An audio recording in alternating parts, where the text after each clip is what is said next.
Once you've picked your tiles comes the often challenging task of picking your grout colour.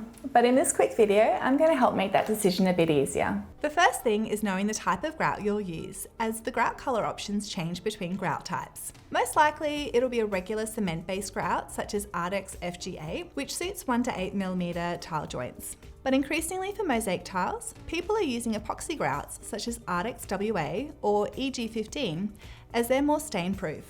Perfect for kitchen splashbacks or in showers. And for external areas, such as in between cobblestones or around pools, a more sandy, wide joint grout, such as ARDEX WJ50, could be used.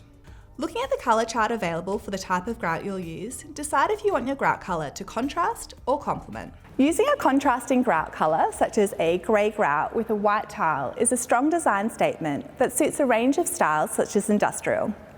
While a lot of people think a black grout should be used, I suggest opting for something like slate grey. It's not as harsh and it still offers plenty of punch. Another way to use contrasting grout colour is by using coloured grouts such as pewter blue or French vanilla. A coloured grout can be used for white, grey or even coloured tiles, so long as they contrast, to make a bold design statement.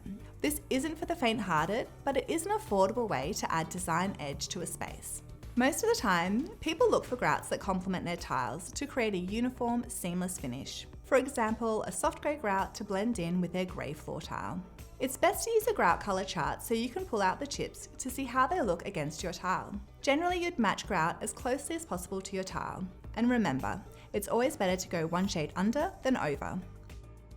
If you're using a coloured tile such as blue, please don't make the mistake of trying to find a matching grout colour. Instead, I suggest using a warmer neutral colour such as Magellan Grey. When it comes to colourful mosaics, you want to see the shape and pattern of the tile, so a soft contrast is best. If these tiles connect to a tiled floor, take a cue from the floor to decide on the grout colour.